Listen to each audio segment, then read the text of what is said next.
Way.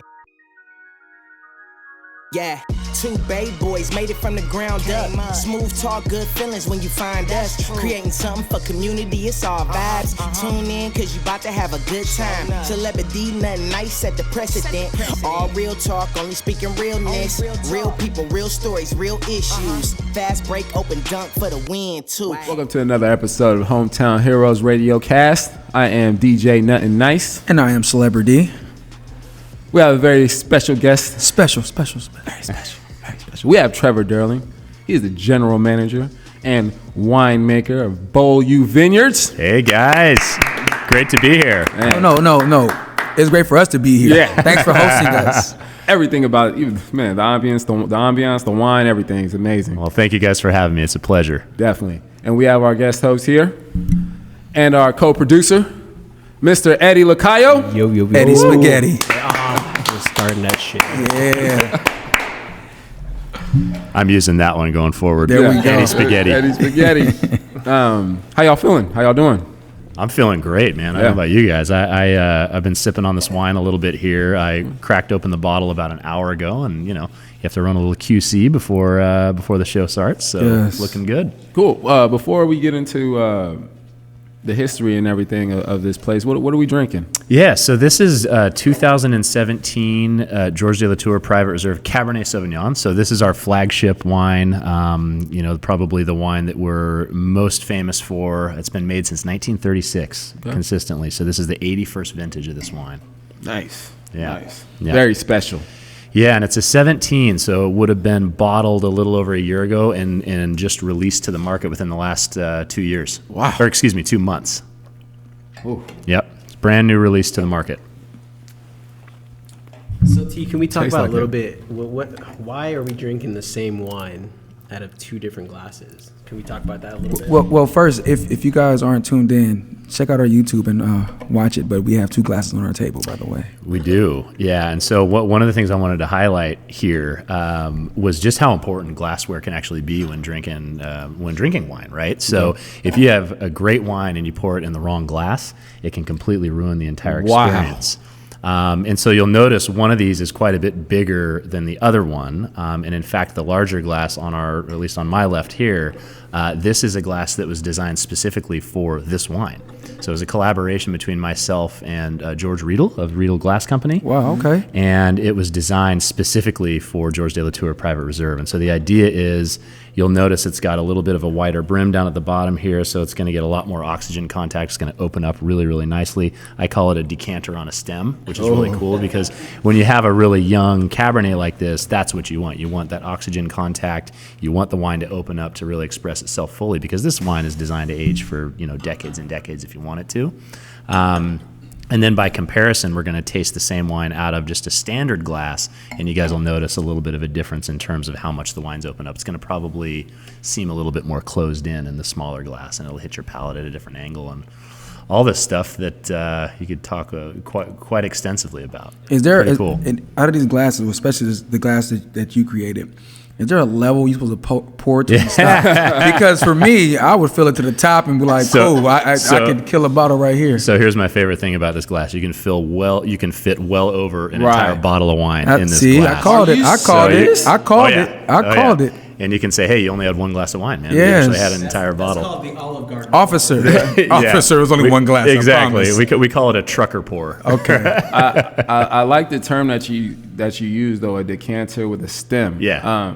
What does it mean when a wine or that bottle's got legs? So when you hear people say this wine has legs, that's usually something. So if you take the glass, right? So everybody grab a glass, lift it up, swirl it around. You'll notice after the wine itself gets back down to the base, you see the stuff running down the rim of the glass, the side here. Yeah. If you see little legs start to form down the side, that's what it's describing. And so really, it's a sign of viscosity. So it could be. Like the thickness of the wine, right? So it could be alcohol that does that. It could be a little bit of residual sugar, or like oak compounds that add a little bit of that body to the wine. From the barrel? So from the barrel, right. yeah. Oh, okay. Yeah. So it's a number of different things, but yeah, that's what people are talking about when they say the wine has legs. It's what sticks to that interior, the inside of the glass after you've stopped swirling it. I worked at a restaurant. It's called the Slanted Door, and actually I don't even know why. I just love gave that away. place. Oh, okay, Love that great, place. great. Oh, yeah. But the sommelier, I always heard people using those terms, and I just act like, legs, what? 2, 4 if you need, didn't know what it meant. Yep. Didn't know what it meant. There are so many different types of wine. Yeah. What got you into it? So what got me into it? It's kind of funny. I mean, I was born and raised in Sonoma, so just right here near the Napa Valley.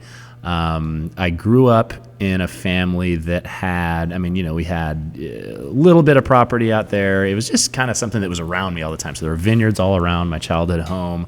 My family always had wine at the dinner table from when I was at a very young age. My parents are big wine drinkers. Wine enthusiasts, let's say, and so they taught me about it, taught me to really appreciate it from a young age. But interestingly enough, I don't have any family that's in the wine business. My dad's in the beer business, spent many years in the beer business. And we always say as winemakers, it takes a lot of good beer to make a great wine. Okay, yeah, I've heard that term. It's very true. And the cool thing for me now is that I can essentially trade him a bottle of wine for a whole pallet of beer. So it works out really well for me, right? Right. But anyway, it was something that was just interesting to me from a young age. Completed high school in the area. I lived in Colorado for part of my childhood, then came back to Northern California, finished high school in Santa Rosa, and then went off to UC Davis. And when I was a freshman there, I took an introductory winemaking class just out of personal interest. Just absolutely fell in love with it. And the rest is history. Yeah. I actually, during my time at Davis, worked as an intern at a couple of different wineries in the Sonoma area. Just for a couple of months during harvest, and that's where I really got to, get out in the vineyard and sample grapes, bring them into the winery, run analysis on them, and then get in the cellar and, throw yeast in tanks and pump wine from tank to tank, drive forklifts around, and absolutely fell in love with the entire process. And I think it's really that combination of the agriculture and the art and the science and all those things together. You're always doing something different every day, and at the end of the day, you're pretty much at the mercy of Mother Nature. Jeez. So what? That's a process. It is a process. It's a long process. Yeah, and it's a fun one. It takes an army of people to make a beautiful wine, and that's from everybody in the vineyards to running the winery. What's the best part of this business for you? Like, what do you like the most out of it, other than the drinking of the wine? I would say, that's definitely up there. That's an obvious one. But I would say, being in the vineyard early in the morning during harvest. Just walking out there, it's just one of the most beautiful places on earth, and there's so many different, even in Northern California, you've got mountain vineyards, you've got valley floor vineyards. There's just, but each of them are beautiful. Can you be a little bit more specific with the view? Is it like trees and? Yeah, well, so usually, like if you're in the valley, like in the Napa Valley, for example, I'm out in one of our vineyards. I mean, most of our vineyards back up to the Mayacamas mountain range to the west, and that's the mountain range that divides Napa Valley with Sonoma Valley. And we're in Rutherford, which is right in the middle of that valley. And so I'm looking at just acres and acres and acres of vineyard backing up to a beautiful mountain. And it's just, you have the fog rolling in typically in the morning. It's just absolutely gorgeous. It's super quiet. Yeah. You can hear yourself think and all of that. But then I would say along with that, of course, my primary job is running the operations at the winery and actually making the wine, which of course I love doing, but I really love that end product and spending quality time with people and watching them enjoy, what I know took so long for a whole very talented group of people to make, pairing it with food. It's something that's it's surrounded around good times. Yeah. If a wise man, one of my mentors once told me, if you're not having a good time, it's your own damn fault. Yeah. And that's very true. And in the world of winemaking and wine drinking, it's really hard to not have a good time. I was gonna say, sorry, I'm gonna steal your mic, Trevor. We're a little short on the mic over here. But your first year of winemaking, talk about that. What something kind of big happened? I don't know, maybe number 4 wine in the world or something like that. Break that down to us. Right. Oh, that was very nice of you, Eddie Spaghetti. Thank you. Yeah. with a little bit of sauce. He's turning red, by the way. So just a little clarification. So that was actually my first vintage making wine in the Napa Valley after I had spent a few years over making wine in Sonoma, which was kind of where I started my career. But I had joined a winery called Provenance Vineyards, and our flagship there is called Hewitt, and it's a Cabernet Sauvignon based on a beautiful vineyard just a stone's throw from where we're sitting right here. And that was the 2010 vintage that was awarded the number 4 wine in the world on the Spectator's Top 100, which was a really cool thing. Like, when did you get Did you get a text? When did you get notified? Did you get like a text to your phone? Did you just wake up and see it on? We ended up, I think what it was, because I was the assistant winemaker at the time at that place, and so a guy named Tom Rinaldi, who was my mentor, I think came bursting into my office and told me he had gotten the word, and I think that it was one of our PR people that had spotted the score that had been released, and so then all of a sudden the phone started ringing off the hook. I was gonna say, what do you guys sold out? What do you guys overnight. get out of that? Like, what is that? Is there anything special you guys get out of that for being number 4? Just other than just the number on the list. It's a feather in your cap. It's the recognition, and then Hewitt's one of those wines that it's pretty heavily allocated, so we don't make a lot of it. Okay. In fact, I still make that wine. I brought the production over here to Beaulieu, but I won't get into that. It gets a bit confusing, but it basically ensures that you're going to sell that out almost immediately, and so we had to actually limit how much each individual could purchase. Oh, that's a good because thing. the demand, it was a really good problem to have, but the demand just skyrockets when you see that. So who was number 1? That year, I think it was Domaine Serene up in Oregon. It was a Pinot Noir from Oregon that was absolutely fantastic. And then there were a couple of European wines in the 2 and 3 spots, and then we were the number 1 Cabernet. Okay. Which was really you got cool. a number 1 under it. Yeah. It's like y'all getting Michelin. It's like is that like equivalent to getting like a Michelin star for a restaurant? Exactly. That's Nice. a really good way to look at it. Okay. Yeah. That's nice. Yeah. So, by the way, have you had a chance to kind of taste through the same wine in these 2 different glasses? Do you notice kind of a difference? It's a little chilly in this room, I know. So usually when the room's a bit warmer, you'll get a little bit more expression out of the glass. But Well, it's a little. He likes box wine, so he probably. I think everything. I was just gonna say, Look, man, I'm balling on a budget, bro. Check it out. and speaking of that, I just take it out the box and I put it in a nice glass, and they don't know what it is. there you go. that's a good point. Well, you need one of these glasses to do it in. Mine's caught a fly, but I'm not mad. It is what it The is. immediate smell you get out of the Latour, what do you call this? The Latour Latour, glass. yeah. Latour glass. It just punches you in the face, like immediate smell. Like it's so good. Like it's a whole different wine just by the nose. Yeah. The nose of it. Well, and that's, like I said, that's kind of the main thing that you want with this is you want it to open. That's the oxygen interacting with it, right? And then the bowl is so much wider here, right? And so all that stuff is going to get aimed right at your nose for you to get it right away. Question about wine. Why does, after drinking enough bottles or enough glasses, the way you feel is just different? Smooth as hell. Like after about 3 or 4 glasses of wine, I'm all of a sudden in a velvet robe and a cigar in my hand. And Make you want to 2-step, legs crossed. my leg is crossed. Never crossed my leg ever before in life, but after drinking a few glasses, it's something in it that makes me feel. Throw on some jazz. It has that same effect on me, guys. Okay. And I love that. I think it's just wine when you compare it to a lot of other. I mean, I like I said, it takes a lot of good beer to make great wine. I've brewed in the past. I love that. Love a good cocktail. Love some great bourbon and gin and tequila and that kind of thing. But wine is one of those things that's really intellectual, I think, at the same time. I mean, there's so much going on there. It's vintage dependent. It took, think of it this way, 4 years to develop the vineyard before you're even getting any fruit off of it. Process. And then once you crush that, a Cabernet like this is going to age in barrels for 2 years before we blend and bottle it. And then it's going to be another year in the bottle before we release it.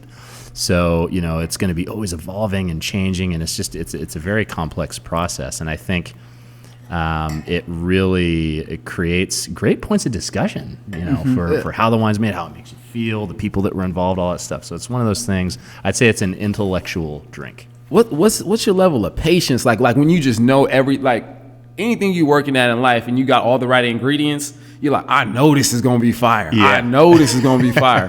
When you got like a super dope recipe or got the amazing grapes and you just came up with this idea, what's the patience process like? Or do you ever get antsy like, I'm just gonna break this open a little. I'm gonna sell this. Oh yeah.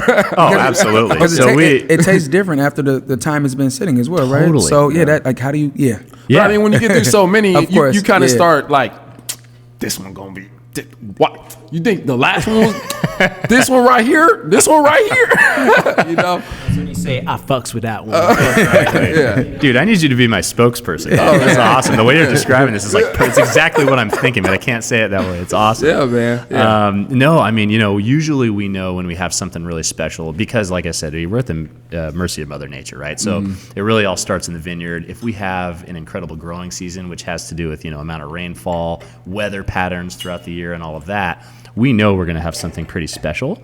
And then basically my job as a winemaker is to do everything that I can in the vineyard to make sure that the grapes are the best quality when it comes in. And then over the next 2 years, just don't screw it up until you get it into the bottle. That's because a long time. That's a long time. And then after it gets in the bottle, right, we definitely have a library here where we will taste the wines probably, about once a month, once every 2 months, to then decide when it's ready to release to the market. I'm down to be a taste tester if you just need anybody to come by once Anytime, a month man. to check it. I'm glad you brought that up because what is it with the whole swishing and gargling? Yeah. I'm like, I know. Like, So I taste it. I'm like, yeah, this tastes I pretty good. think Listerine should invest into a wine Right? company. It might- Right. What's the deal with that? What is that about? you're oxygenating it. So you're Okay. doing basically the same thing that we were talking about with the glass, right? So when you have a young wine like this, you want that oxygen in there to open it up and to release those flavors. And so by agitating it around in your mouth, you're introducing that oxygen, and then you're also rolling it around on different parts of your palate. So there's parts of your palate that are more sensitive to like salt or sweet or acid or umami, they call it, or whatever it is, right? And so by coating your entire palate, you're getting all those things, and then you're also feeling the full texture. Because wine's something that's got a great flavor to it, but it's also a textural thing. So you said because it's a young wine. What if it was an older wine? Like, would you? Awesome question. Older wine, I would put in a smaller glass like Gotcha. this, because by the time, so for example, It's more expensive. well, yeah, it's more delicate. Yeah. Because what'll happen is over time, right? Like this is a beast of a wine in a good way. I mean, it's one that's got tons of concentration, tons of power. I expect that this wine is still going to be very alive, very much alive in 40 years.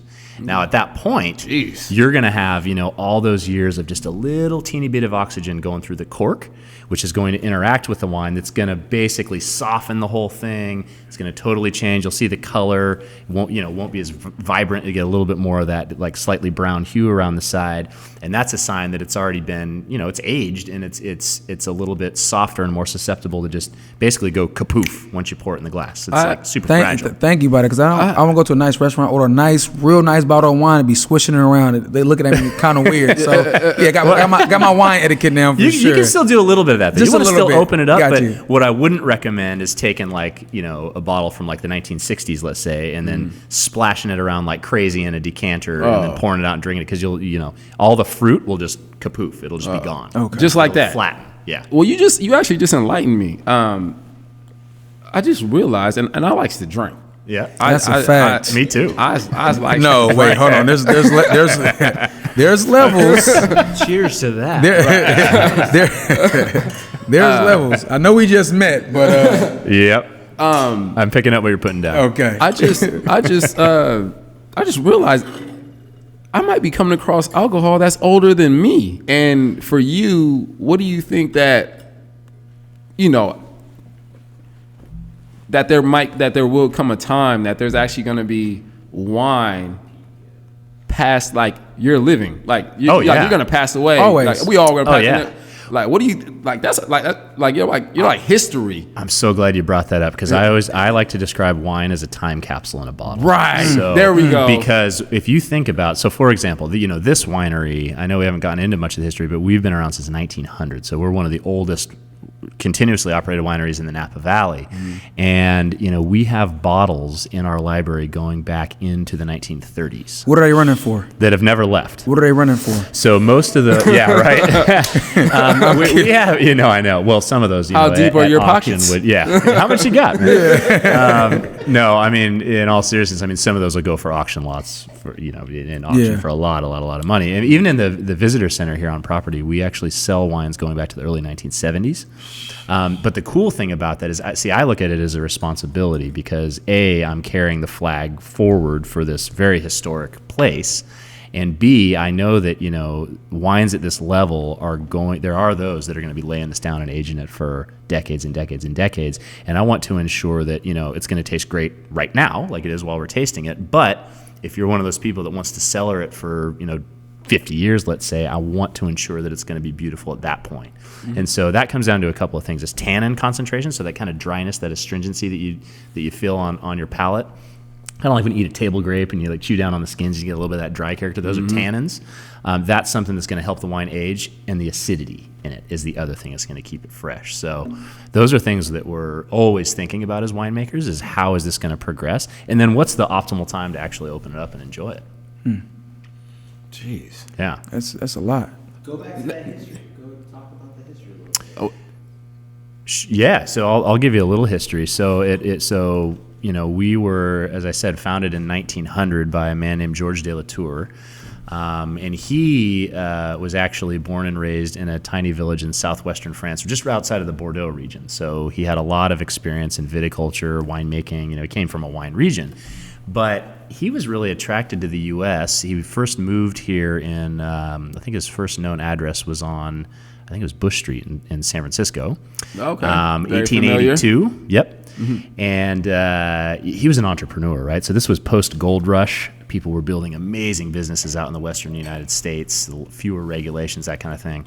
And he wanted to be a part of that. So what he did was actually got to know a lot of the local winemakers in both Sonoma and Napa through the cream of tartar business, which sounds really funny, but what he would do is he would actually get them to agree to let him enter their fermentation tanks, their big old vessels, and scrape off what are called tartrate crystals, which is something that forms naturally during grape fermentation. They look like little crystals. I wonder how fun that job was. Yeah, it probably sucked, right?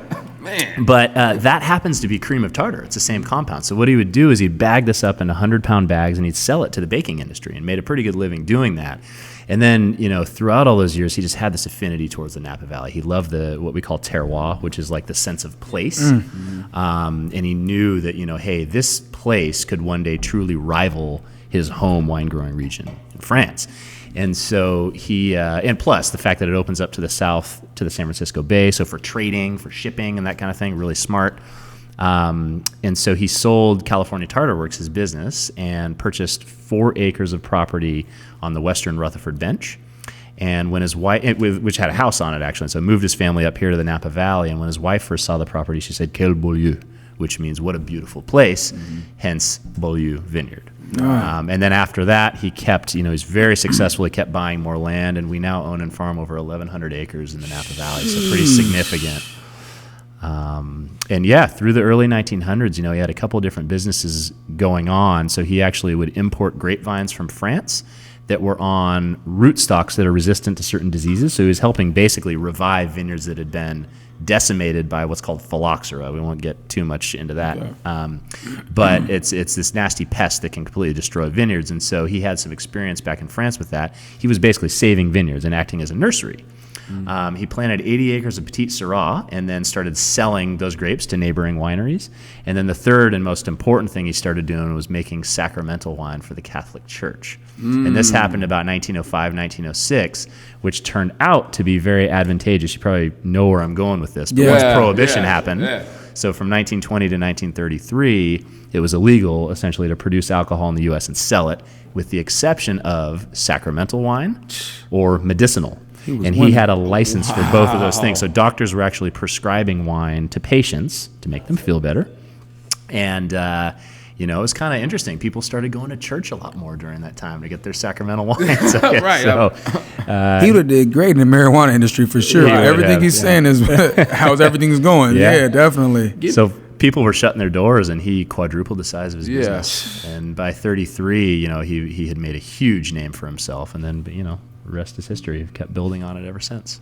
Well, speaking of building, that's exactly what is behind the architecture behind this place and just most vineyards, because it's beautiful. Like, do you get a specific architect, or I mean, obviously you do, well, but this it's like has what been here, though, so. What, I know, but like, what's behind the designs and how rooms are set up? If you do know, Yeah, like, well, I think today, like, you know, wineries that are built today, and we have, you know, so for I mean, those, they're all just beautiful, aesthetically pleasing, because that's Yeah. part of the experience. I mean, like I said, wine is something that's surrounded around great times, and it's a sensory overload, right? So you got the flavor of the wine, you know, the smell, the taste, the sight of it, beautiful aesthetics, usually are with great company, and it's just part of that whole experience. And I would say, you know, so for those of you guys listening that can't see what we're doing here, where we're sitting, we're actually in one of the original cellars at Beaulieu. So this building was actually built in 1885. So these stone walls around us are those original stone walls.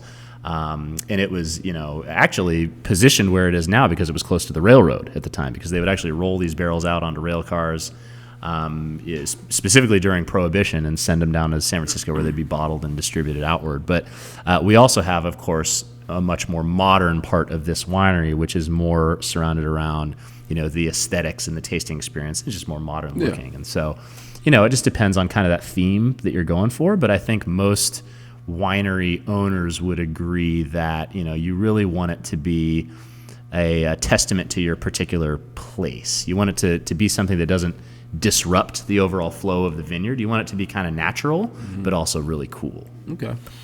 So, real quick, we want to get off the wine in just a second. So, my man over here, DJ Peanut, is a DJ. Nice. Question for you: Nothing nice. if formerly known as DJ Peanut, in your heyday, whenever that was, if you walked into a club and he was a DJ, give me a couple songs you would request for him to play. Oh my God. Okay, that's a good one. We'll do five songs that you would request for him to play. We'll do five okay, so let's see. I would say, oh man, it would depend on kind of the vibe and how I was feeling that. If we're going to a club and we're actually gonna club, we'll do a club. We'll do a club. I'd have to do a little California Love. Okay. So I just gotta start. Gotta start there. We starting the party off right. You know, of my generation, of our generation, right? Let's see. Then I'd move into a little. Man, I might go back and do a.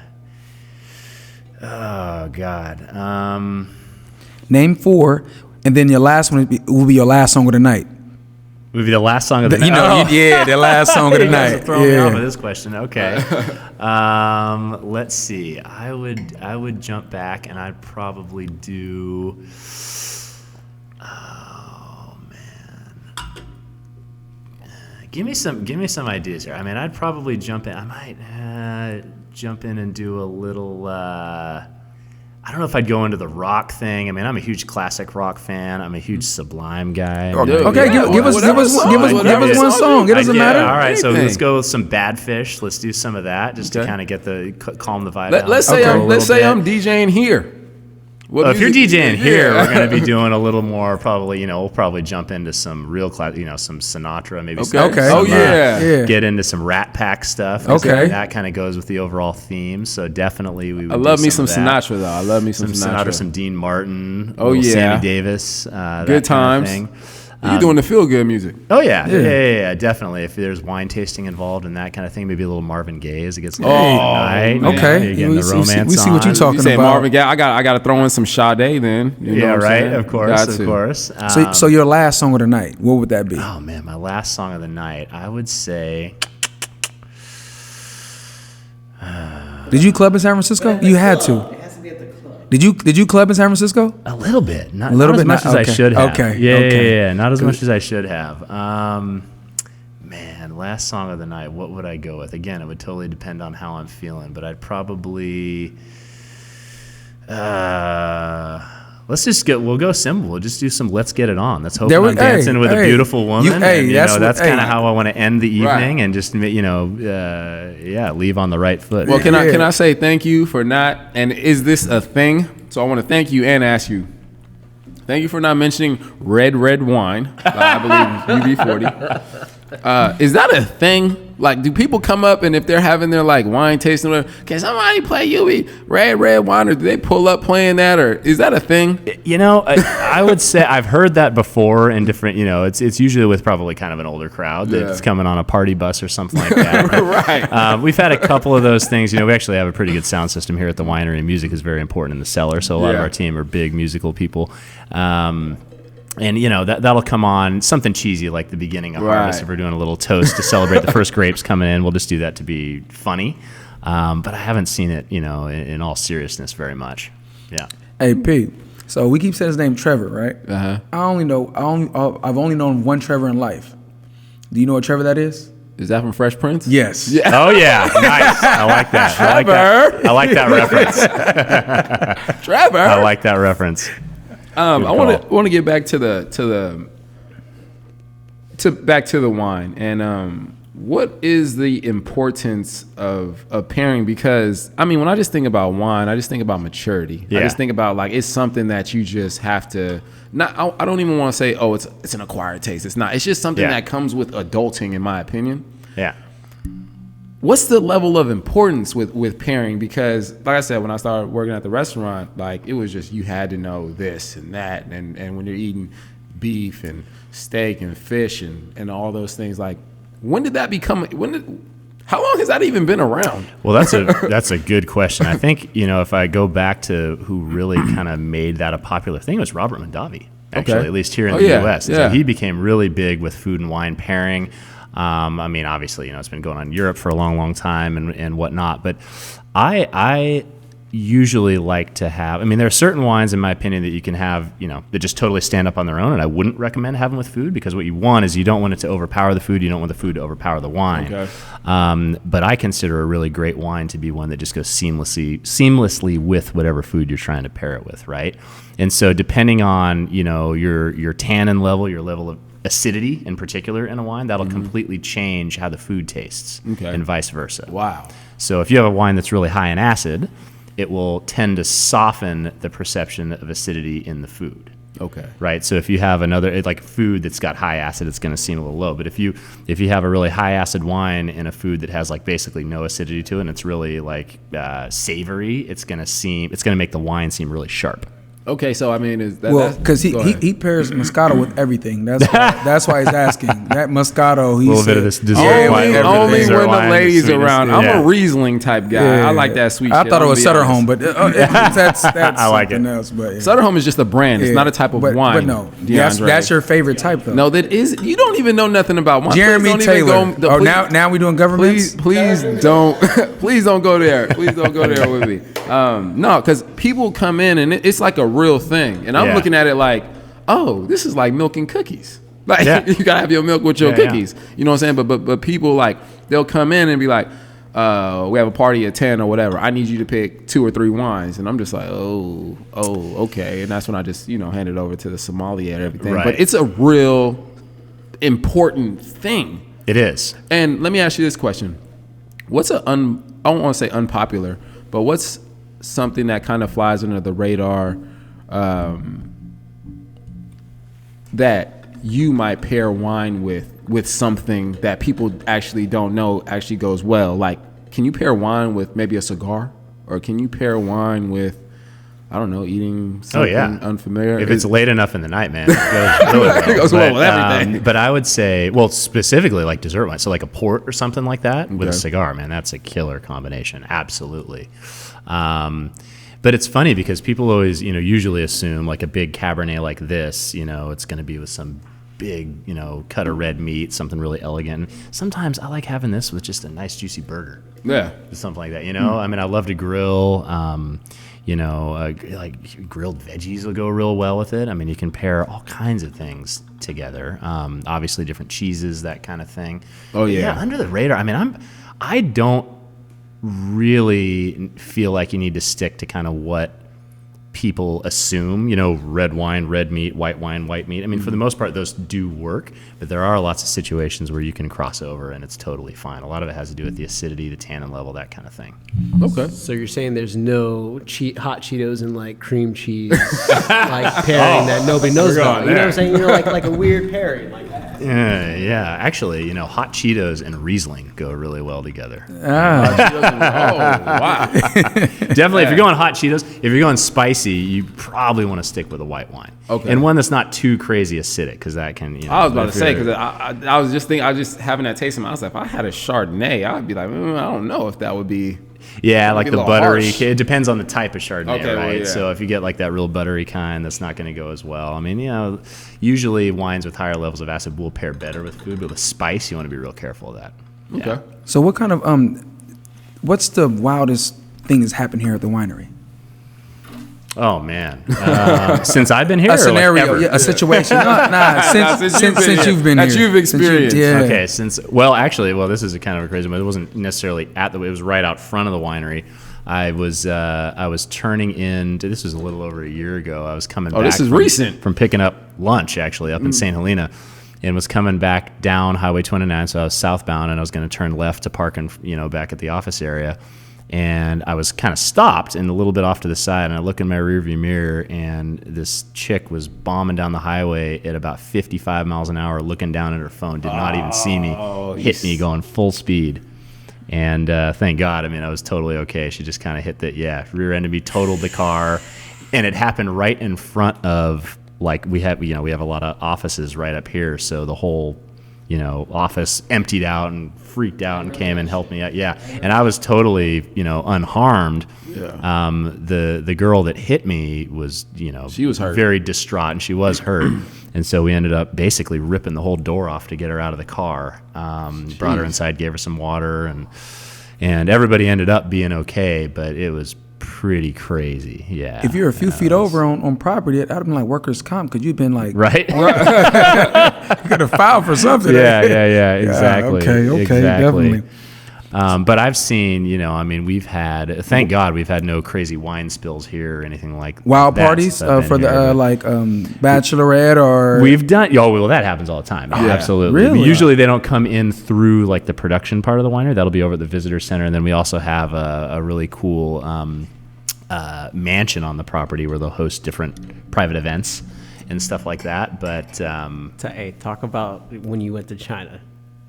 oh yeah, that wasn't necessarily at the winery. No, I know, but that's a perfect segue into like how the party scene is a little bit different from Asia than it is here too, right? Like we're one of those brand. I think partly because we're pretty well known in one of the older wineries in Napa Valley and all that. So we've been doing really well selling internationally too, and particularly Asia. So that's in China in particular. The people are getting much more into wine. Obviously there's so many people there, and there's there's pretty rapid growth in the overall wine category there. And so when a lot of the consumers over there think of American wines, BV is one of those that's at the top for a couple of reasons. First of all, because it's a recognizable brand, it's been around for a long time. Secondly, because the color, red, which is, good fortune, it's lucky, that kind of thing. So I've been there. That's the same color their envelopes. There you go. Yeah. So I've gone. I think I've been in. Nice. So I've been there. Let's see, about 5 times in the last about 2.5, 3 years. Jeez. Which has been really cool, because prior to this, I actually had never been to that country before. And it's just so amazing. Just the food and the different cuisine, depending on the region and that kind of thing. But it's really interesting. It's much more of a status thing over there, I would say. And I'm totally generalizing, but it would be more of a status thing than what we see here in the U.S., because I think the overall level of understanding at least American wines is certainly less than what we see here. And so it's brand driven, and then usually it starts with me giving what's called a master class, which is I'll go over some of the history of the winery, blah blah blah. I'll walk through a pretty formal tasting, everybody's listening intently, and then it just turns into a big party, which is absolutely amazing. And so there is a saying there. So they say "ganbei," which means cheers. It basically translates to cheers. And so the first dinner event that I did over there of my entire any of the times that I've gone over to China, I had given this hour-long presentation, and I had a translator who was taking everything I was saying, translating it to Mandarin, all that. And then the tradition is, after the presentation's over, then I go around table to table and I, greet everybody personally. And there's somebody that's following me and pouring me a glass of wine, and they all have wine in their glass. And everybody at the table stands up and Gambé, and you all cheers in the middle of the table, and you don't just sip the wine, you pound it, you take it to the dome. That's what it sounds like. Oh yeah, that sounds pretty aggressive. Well, basically it means bottoms up. Actually, Right. if you actually translate what it is, Gambé is basically bottoms up. So I'm going, okay, this is interesting. I don't usually do this with like a George de la Tour or whatever, but I'm in. Let's go. And so you do that. Go to the next table, and the guy comes out of nowhere behind me, glug, glug, glug, glug, glug, glug, fills the damn glass up again. I'm like, are you kidding me? Gambé, boom, another one. Get around. By the time I get around to like 12 tables, so in like 10 minutes, I basically took down an entire bottle of wine to the dome. You gotta leave these glasses at That home. was, it wasn't even in a glass like this. It was in a normal one, but man, it was crazy. And it's so much fun. Do they drink sake there? Well, actually, so sake, I mean, you will have some of them, but that's mostly in Japan. But what they do drink is baijiu. I figured it was just Japan. Okay, baijiu. I just wanted to make sure, because that sounded like a place I went to called Coach Sushi, which is in Emeryville. And as soon as you finish your box, he fills it back up, and then he's like drinking like a birdie, and you got to put your hands behind your back. Nice. But yeah, the Asian culture definitely it's gets really down. It's really cool because, like I said, I mean, and back to your pairing thing, I mean, talk about pairing wines with foods that I have not worked with before, Wow. and that's really, really fun. But I mean, every time I've gone, it's been really just a great time, great people, killer food. I love the culture. But then, usually at the end of the night, in most places, the baijiu will come out. So, and that's strong. That's like whiskey, rice whiskey, basically. Oh, and yeah. But it tastes pretty good, though. That too. It can be pretty harsh. It can be harsh. I spent some time at Beverages and More. Do you have a personal bar? I do. Absolutely. So when you're not drinking wine, what is Trevor drinking? Well, definitely a lot of beer. Okay. Definitely. Okay. But if I'm going, oh man, I love a good bourbon. Okay. Love a good bourbon. Love tequila. Okay. As well. So yeah.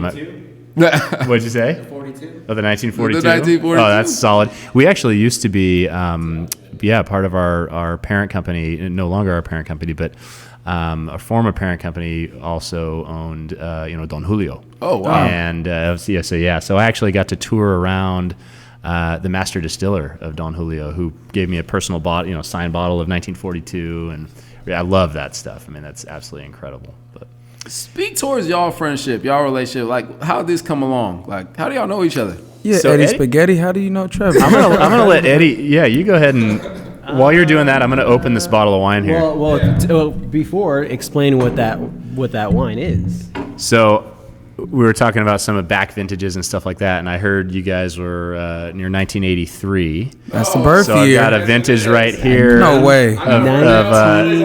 Nice. Hey, nice, man. Happy birthday. So I got a 1983 George de la Tour No Private Reserve way. that I'm going to open up for us, and we're gonna taste it. Listen. All right. So We going on yeah. 1983 bottle of wine. It's older than most of you guys listening to this right now. And so Hey Q, you were born in '74. You don't need this. oh, well done, well played. so yeah, same exact wine that you guys are drinking right now. Exact same, as old as you guys are. That's the craziest part. But the way I knew Trevor, we've known each other for But that wine 10. is technically older than us. Technically, Probably about 10 years, yeah. Right, exactly. Well, but keep in mind, right? The vintage. So when it's 1983, that's the vintage. So that's when the grapes were actually brought in.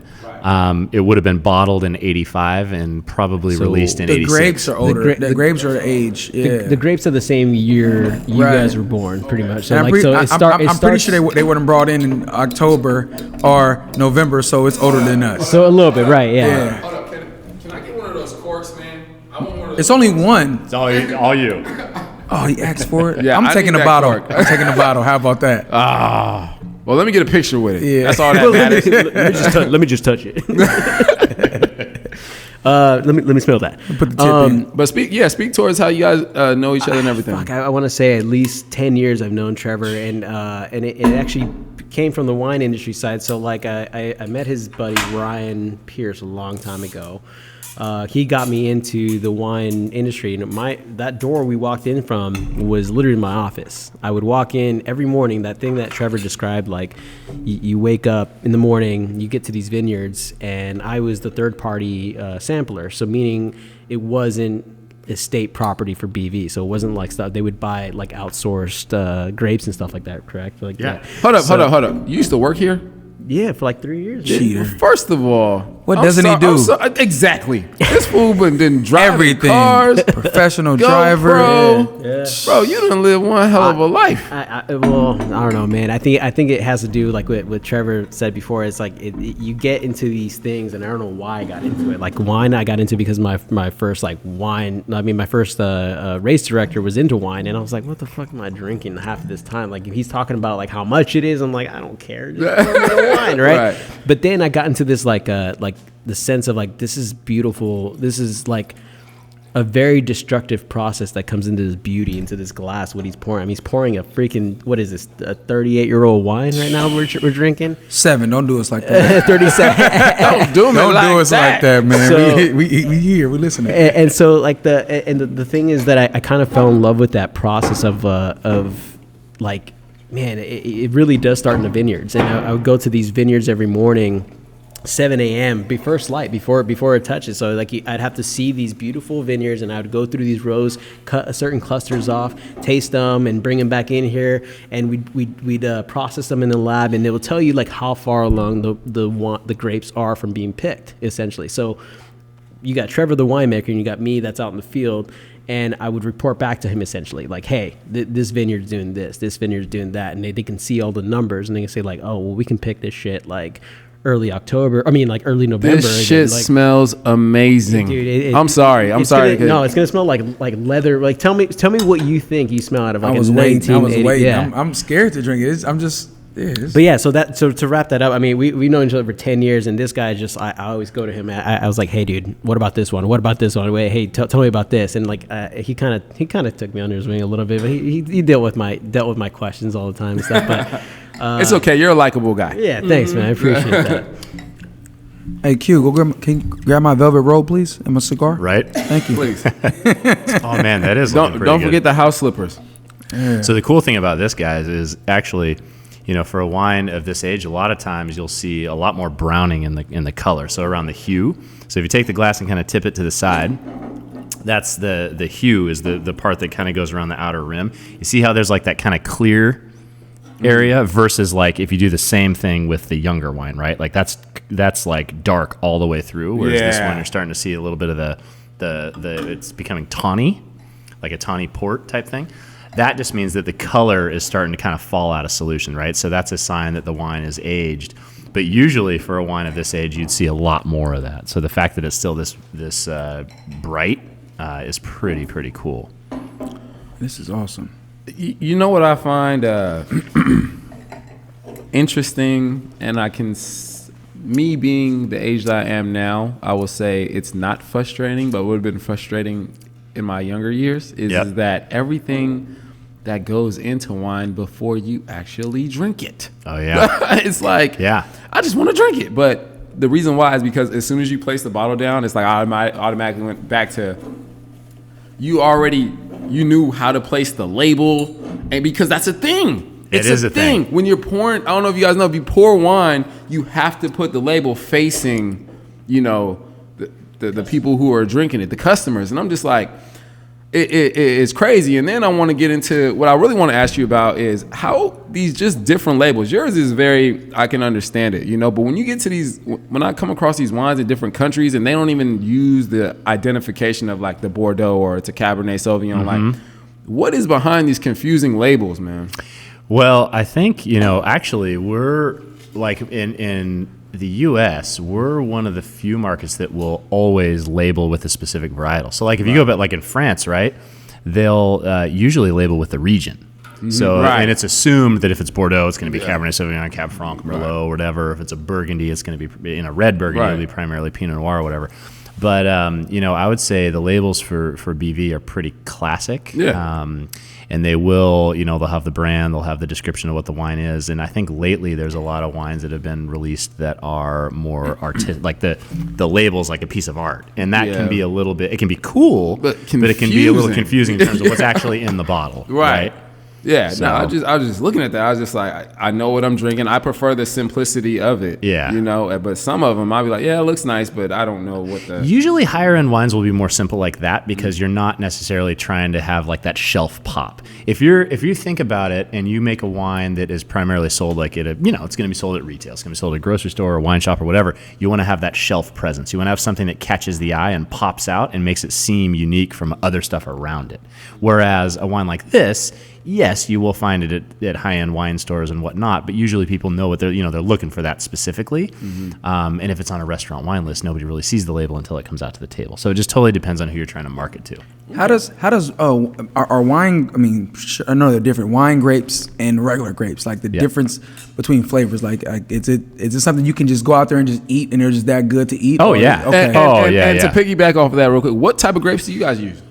Well, mostly what we do is Cabernet Sauvignon is what we're mostly known for here at BV. But we do, man, across our 1,100 acres in the valley, I mean, the majority would be Cabernet. Probably number 2 would be Merlot. Malbec, Petit Verdot, Cabernet Franc, and then for the white wines, fucking Merlot. Sideways. Hey, I did a radio show with Rex Pickett, the guy that wrote Sideways a number of years ago, and we talked about that, and that was a funny story because he was saying that actually the reason that Miles doesn't want to drink Merlot is not because he hates Merlot, it's because that's what his ex-wife loved, but they cut that out and it like Made the movie. tanked a whole varietal. Kind of interesting. But for whites, Chardonnay, we'd make a lot of Chardonnay and Sauvignon Blanc. Nice. Oh, I love Sauvignon Blanc. I got a 3-part question for you. Yeah. All right, you ready? Yeah. What's the most expensive wine you've drunk? Oof.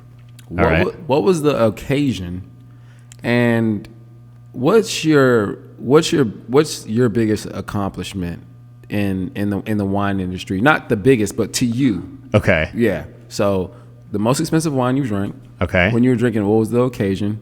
Okay. And what's your biggest accomplishment to you? All right. So the most expensive wine I've ever had in my entire life would have been my birth year. So in 1982, which got you beat by 1 year. Okay. It was Domaine Romanée Conti, which is one of the most famous wines to come out of Burgundy, right? So it's one of the most expensive wines in the world. Yeah. And I was just at the right place at the right time because when that happens, that is. Oh man, it was amazing. Euphoria. So Euphoria. I was it was my first time in France actually, and I was there. This was like 2015, I think, and I was over there with my girlfriend at the time and with my former boss, the guy who was my mentor in the business, him and his wife. So it was the 4 of us traveling around, and we stayed at a guest house of one of the barrel cooperages that we buy barrels from in a place called Saint-Romain, which is part of Burgundy.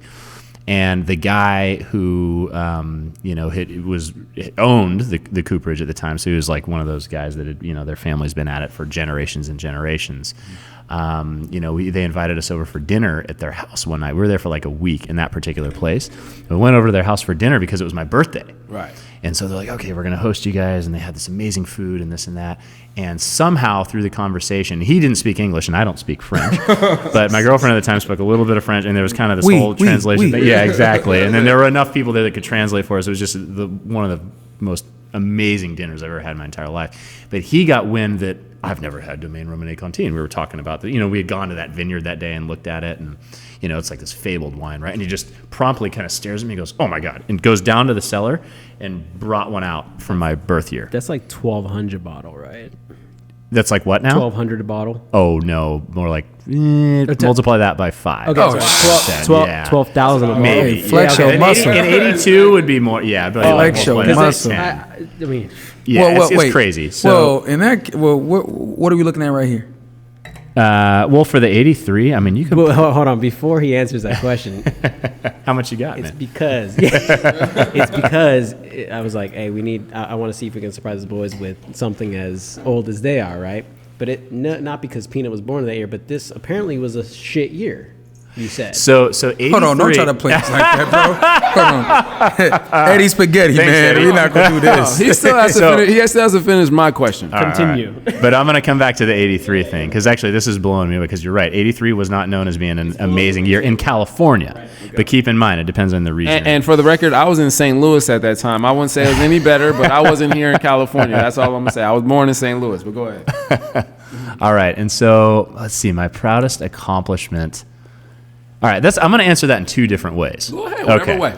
So my proudest accomplishment that I've made in my career was actually being appointed into the position that I'm in right now. Nice. I thought he was going to say something about porn. Yeah, right. Well, let The me porn tell you industry. that Cadillac that I showed you back there. You guys don't know about the other Trevor Durling. Oh, sorry, man. Sorry. So no, it's all good. So the cool thing, and the reason I say that, and I know it sounds kind of cliche to say that, but we've been around since 1900, and I'm only number 5 to make George de la Tour Private Reserve. So to That's me, big. That's amazing. To me, that is a huge. It's an honor, but it's like a responsibility, because, like I said, you're making these wines, and when I was really early on in my career, actually, I was a student at Davis. I got to taste George de la Tour Private Reserve for the first time. I think I was just turned 21. And it was the 1968 vintage of this wine, and it was like the wine that blew me away to the point where I was like, I want to make that. And long before I had any affiliation with this place whatsoever. It changed your life. Yeah, totally. It was one of those moments where you're like, I didn't know a wine could actually do that. That was crazy. What the hell just happened? And now to get to, to get to lead the very winery that did that to me all those years ago, I would like to create wines that do that to somebody else later on down the road. So, we have the vineyards to do it, and it's so cool, because this place, I love what I do, but I would consider myself basically just a steward in this really important piece of history in the American wine industry, right? And I'm a chapter in this long, amazing book that is Beaulieu Vineyard, and it's going to keep going long after I'm gone. So that's a huge thing for me, a part of it, right? So yeah, career-wise, that would be a thing. But one of the coolest things that I've ever gotten to do in my career would be, and I've gotten to do this 3 times. Fly a fighter jet.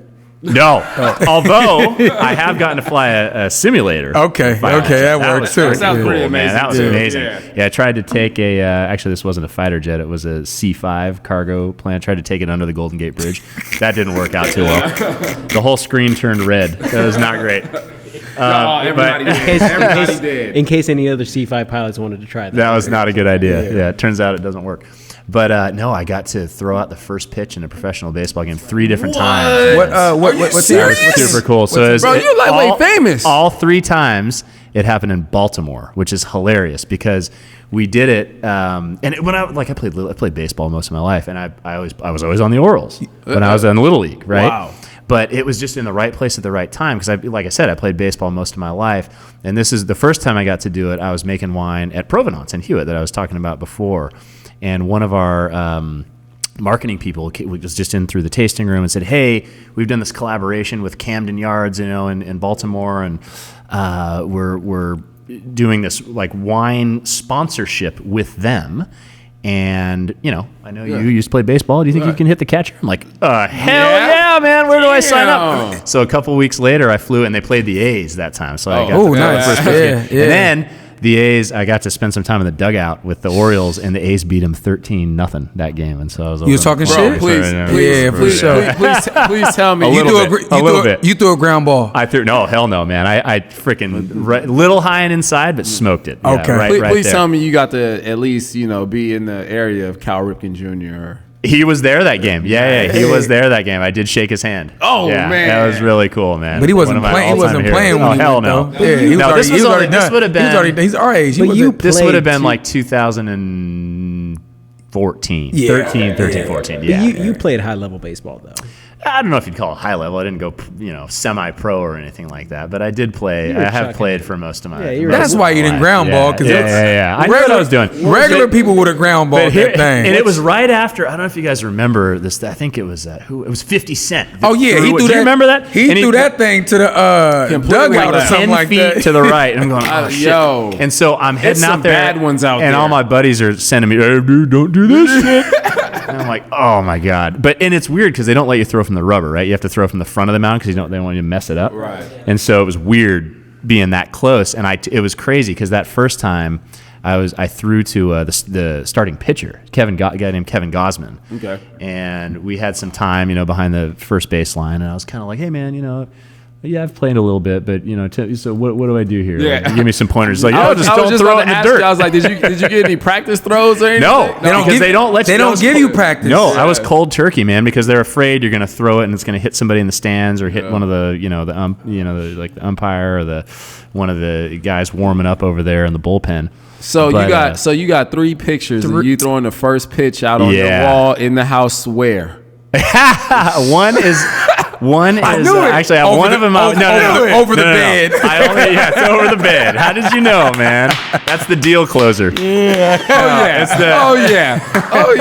Oh yeah. No, it's I do have a picture of it, but it was only from the first time, and it is right outside of my bedroom, like in the hallway. Yeah, Nice. I didn't go that crazy. I could have ended over the bed. That's what mine I thought would be. about it. Yeah. But it was crazy because I told the guy, what do I, give me some pointers. I'm just trying to make light conversation. He said, "Yep, just don't throw it in the dirt."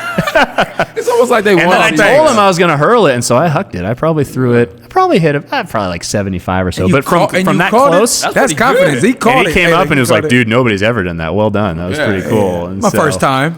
Yeah. My first time. You had a funny nickname in baseball. You had a nickname? I don't know. What was my nickname in baseball?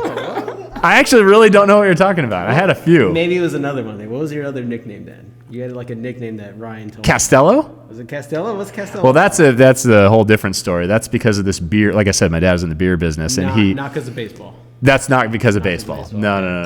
I was usually T-Dog in baseball. T-Dog. Yeah. I didn't.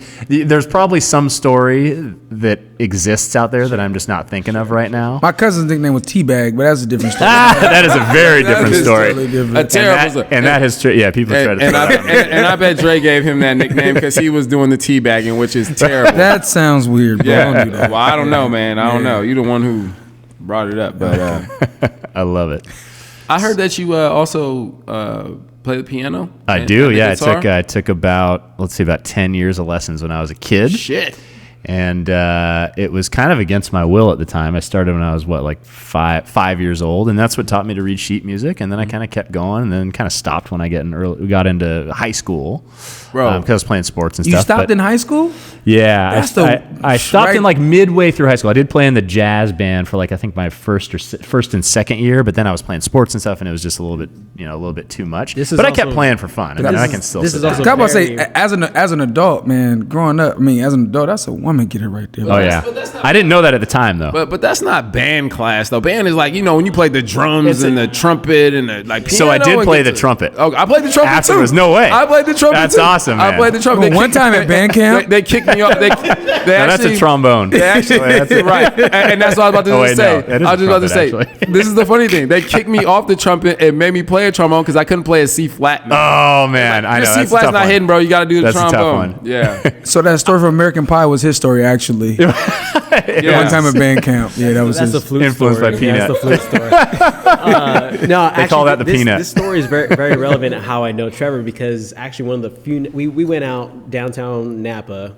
and we came back to our buddy Ryan's house, and this motherfucker just pulls out a guitar and starts singing like perfectly and playing, and I'm like, you sing too? Yeah. I was Oh, like, shit. It's no. almost like you have to. No, bro. I was like, and then that's when I was like, who the fuck is this dude, man? Like, I was like, Ryan, who's this dude? He's like, exactly who you see. This dude is a winemaker, rock star. He can sing. What you have requests? Yeah, sure, go ahead. This dude was just playing whatever the fuck I said. He was just playing. I don't know what that was the same night. We were playing. I was playing some Incubus. While we were doing jujitsu. That's right. You guys were they were like sparring We were big doing time, man. full Like breaking jujitsu furniture, while and I'm this sitting there guy's singing. And Incubus, these guys, just yeah. like, hello, man. No, like, and I'm like, dude, this is the best was- night of my life, man. What could possibly go What wrong? can go wrong? All right, another question for you. The word hometown hero. What define that for us? What is a hometown hero to you? So to me, that is somebody that is doing something really, really cool in life, that never forgot where they came from, and doing something cool for their home community, and building upon what that place, whether it's what it's known for or just elevating it in some way, whether it's the people, the culture, whatever. So I think it's just really highlighting and being proud of and being a great steward for where you came from. Hey, I think Trevor's. This wine is getting to me. Trevor's a hometown hero, guys. Let's get Trevor. Definitely. Thank you. Trevor is definitely Thank you hometown very much. hero. I love that name. For sure. I love it. Oh yeah, we go do that. And we also just got news that your grandfather served 37 years as a veteran. He did. Yes, he did. Yep, Yeah. good call. Yeah, he was. And tomorrow's Veterans Day. Yeah, Tomorrow's Veterans Day. So he actually just passed away in March of this Oh, year. wow. Hey. So yeah, I've called him Papa. He was the one Papa. who. Yeah. He had a crazy story though. So he Thank would be you. 95. Okay, so that's awesome. World War II veteran, and he was born in Chicago, but his family was all from New Zealand originally. So he actually moved back when he was less than a year old. And because of that, he grew up in Wellington, New Zealand. Oh, okay.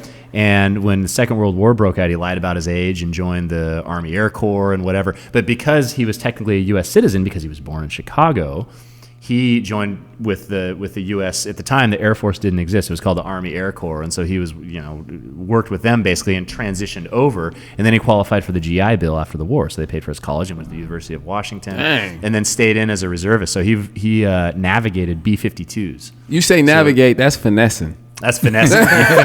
He finessed B-52s. And this was like during the Cold War when they would fly 36-hour missions over the Arctic Circle with hydrogen bombs on board and all this crazy stuff. So yeah, really amazing guy. And he's the one that taught me to play golf. I'm a big avid golfer. We were really close. So, Nice. But man, he lived a long, really cool life. Yeah, but so basically all this stuff, this is in your bloodline. You just living out. That's how I got into, was able to fly that C5 and try to take it under the Golden Gate Bridge. Papa, huh? Yeah. Yeah, I did it at Travis Air Force Base. Really cool. For anybody listening or watching, how can they find or locate this beautiful winery? So yeah, we are right here in the heart of Rutherford, so right in the middle of the Napa Valley. We are open to the public, so we actually do create a lot of wines that are sold actually only out of the visitor center. But what we're tasting here, George de la Tour Private Reserve, I mean, this you can find around the country in high-end retail shops, certainly on on-premise accounts, so like wine lists at restaurants and whatnot, and then also out of the country. So this is distributed in Europe, in Asia, South America. Nice. So Yeah, you everywhere, can for sure. definitely find it. You'll find BV wines, but there are probably a dozen or so labels that I make under the Beaulieu label that you can only buy out of the winery, and that's because they're so small. It does everything. So definitely come and visit us. Yeah, it's a good time. No, definitely. And at all our establishments, we have neon signs because we're in this beautiful place. They don't have any neon signs behind it. But if you, Nope. Hold up. Tell him all three of the neon signs. He's a part owner in these businesses also. So tell us all three names, Mr. Hell of a Part night. owner. Hell of a night. What's my favorite word? Okay. And hell of a night. Come as. Strangers leave us friends. Oh yeah, I said that's a good one. What would your neon sign be if you had your own neon sign? Oh man, if I had my own, not one of the three that you just. No, your own quote or phrase or. If you're not having a good time, it's your own damn fault. There we go. There it is. Drop Just a like bomb. that. Just one of like my that. favorite quotes of all time. Trevor Durling, ladies and gentlemen. Thank you for hosting us. We appreciate you big time. This was amazing, man. Thank you guys for so having much. me. Thank you. Great spending time with you guys. Hell yeah.